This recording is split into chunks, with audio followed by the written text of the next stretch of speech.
का भी एक तरीका होता है, समझ में आता है? सीधा बेलपत्र और उल्टा बेलपत्र समझ लेना, बहुत अच्छे से समझिएगा। शिव जी के सम्मुख में शंकर भगवान के शिवलिंग पर जब बेलपत्र चढ़ता है तो बेलपत्र का जो सीधा भाग होता है वो शिव जी के शिवलिंग पर होना चाहिए, उल्टा भाग ऊपर होना चाहिए। बहुत ध्यान से समझना हो। जब नंदीश्वर को बेलपत्र चढ़ाते हो, नंदी जो बाहर होता है उसको बेलपत्र चढ़ाते हो, तो नंदी को दो जगह बेलपत्र चढ़ती है, आपको ध्यान में होगा। पहली बेलपत्र नंदी को जब चढ़ती है तो नंदी के सामने चढ़ती है, तो उसका बेलपत्री का जो डंडी का मुख है वो नंदी की ओर होता है और बेलपत्री की पत्ती का मुख शंकर जी की ओर होता है। समझ में आ रहा है सबको? डंडी का मुख, जैसे नंदी ऐसे बैठा है तो डंडी का मुख नंदी की ओर होगा, पत्ती का मुख शिव के, और ये सीधी की सीधी नंदी के सामने नीचे रखा जाती है, नंदी के सामने। और एक बेलपत्र जब नंदी के ऊपर चढ़ती है तो डंडी का मुख शिव जी के ऊपर होता है और इस पत्ती का मुख नंदी के सिर पर नंदी की ओर होता है। ये दोनों में बहुत अंतर है महाराज।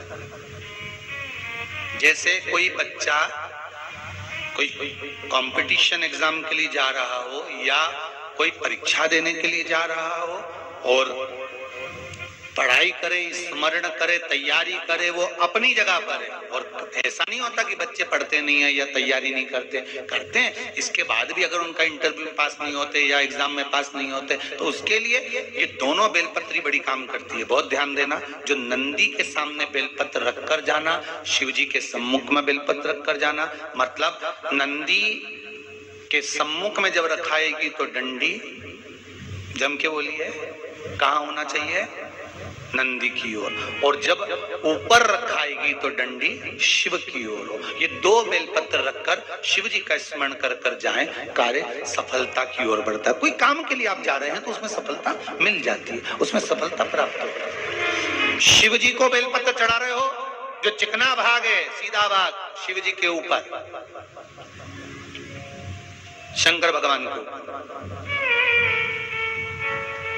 थाली में अगर शिवलिंग का निर्माण कर रहे हो, पार्थिव शिवलिंग का निर्माण कर रहे हो, तो थाली में जब बेलपत्र रखोगे तो सीधी रखोगे, फिर उसके ऊपर शिवलिंग का निर्माण करना।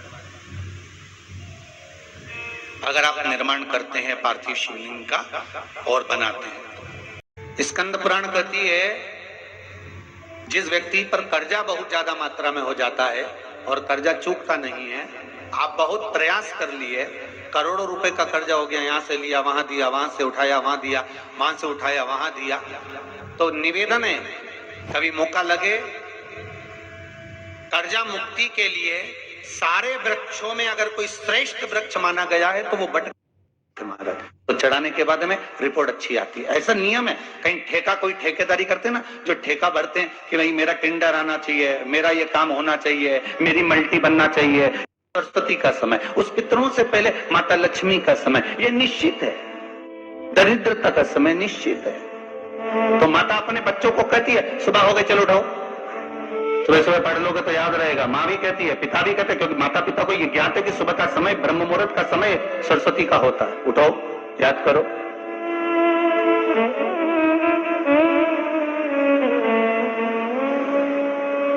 उठाया गया, बच्चों को पढ़ाया गया। सुबह का जो समय महाराज, एकाजी का दिन है, बसंत पंचमी का दिन महाराज, सरस्वती का दिन, जिस दिन जो बच्चा पढ़ने में कमजोर होता है उसके हाथ से बसंत पंचमी के दिन सरसों के 31 फूल शंकर जी को चढ़ा दिए जाते हैं, तो बच्चा पढ़ने में अव्वल निकल जाता है। उसके बच्चे को कभी नहीं कह सकते कि पढ़ने बैठ, वो खुद बैठेगा।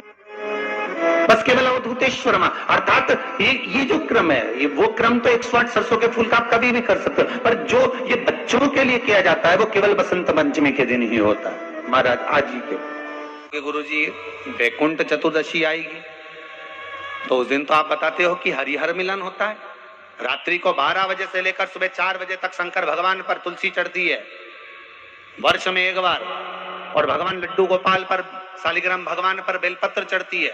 उस बेलपत्र और तुलसी को सुबह 4 बजे से पहले पहले शहद की शीशी में रखा जाता है, और उस शहद को जो बच्चा माइंड से कमजोर होता है, बुद्धि से कमजोर होता है, जो पढ़ने में कमजोर होता है, जिसका विवेक काम नहीं करता, कोई कंपटीशन एग्जाम उसका निकल नहीं रहा होता है, तो 1 महीने उस बच्चे को वो शहद चटाया जाता है, तो बच्चा विद्वान हो जाता है।